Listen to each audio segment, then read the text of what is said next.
பக்தி ஒளி நேயர்களுக்கு அடியேன் கோவிந்த பட்டரின் கொடானு கோடி நமஸ்காரம்.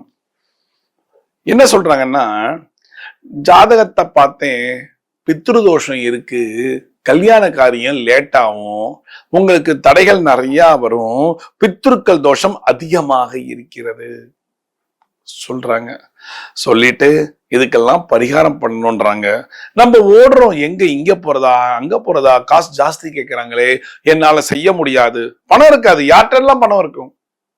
எல்லாருமே இருக்குமா? பணம் இருக்காது. நான் என் குழந்தைகளுக்கு கல்யாணம் பண்ணி நல்லா செட்டில் ஆகணும்னு பார்த்தா பித்ருதோஷம் இருக்குன்னு சொல்லிட்டாங்க, நான் எங்க போறது கேக்குறாங்களா?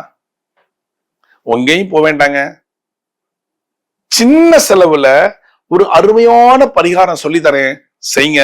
பித்ருதோஷம் கண்டேன் ஓடியோ போயிரும். அப்பா சாமி என்ன விட்டுருப்பா, நான் ஓடி போயிடுறேன்னு போயிரும். என்ன பரிகாரம்? அப்படி என்ன பரிகாரம் இருக்கு? நம்பிக்கையோட செய்யுங்க. அமாவாசை அன்று 5 பேர்களுக்கு நல்ல கட்டி தயிர் தானமாக கொடுக்க, தயிரோடு சேர்ந்து 101 ரூபாய் தானமாக கொடுக்க, உங்களுக்கு பிடித்த பித்ரு தோஷமானது விலகி போய்விடும். காரிய தடைகள் உடையும், காரியங்கள் நடக்கும், கல்யாணங்கள் உங்கள் வீட்டிலே நடக்க ஆரம்பிக்கும். பித்ருதோஷத்தினால நின்ற கல்யாணங்கள் நம்ம பார்த்துட்டு வந்துட்டோம், எல்லாம் வந்துட்டோம்.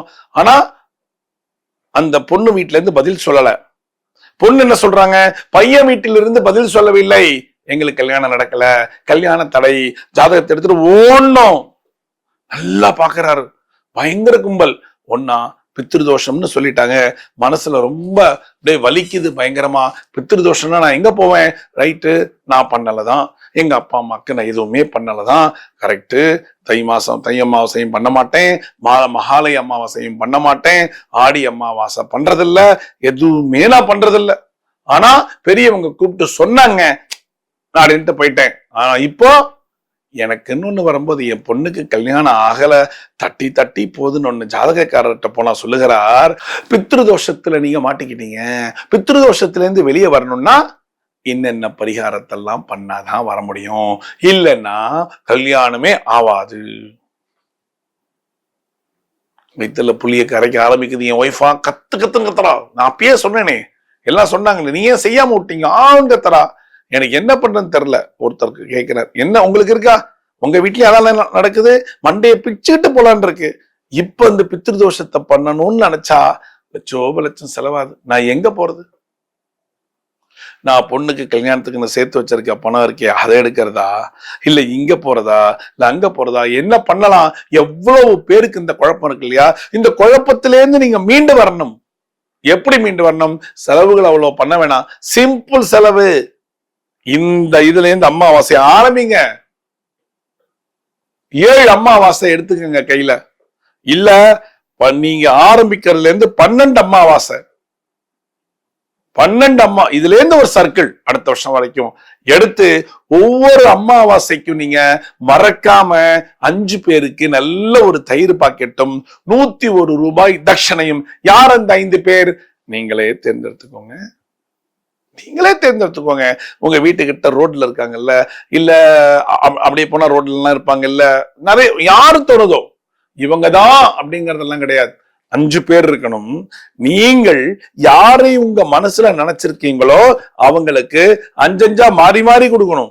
1 வருஷம் பண்ண போறீங்க இல்லையா?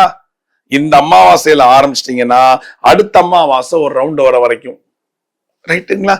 இந்த அமாவாசை என்ன அமாவாசை? இது என்ன மாசம்? மீன மாசம். மீன மாசம்னா பங்குனி மாசம்.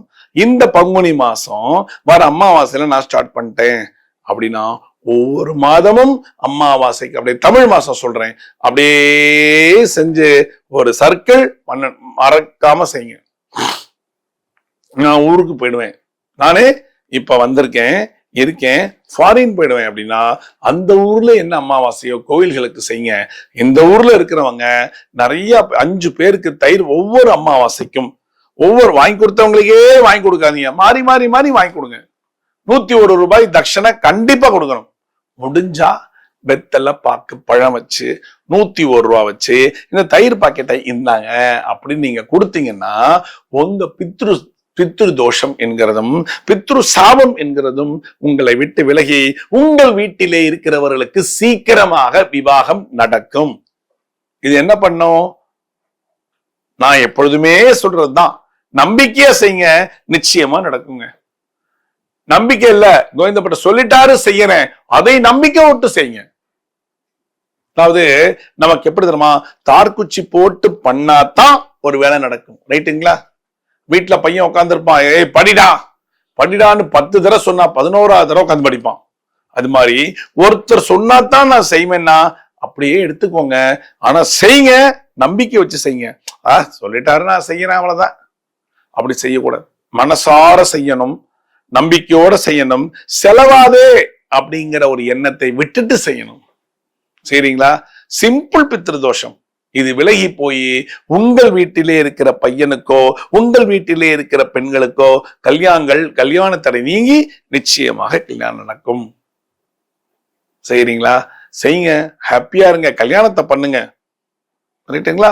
மீண்டும் ஒரு சாஸ்திர சம்பிரதாயத்திலே நான் உங்களை சந்திக்கிறேன். பக்தி ஒளி நேயர்களுக்கு அடியேன் கோவிந்த பட்டரின் கோடானு கோடி நன்றிகள்.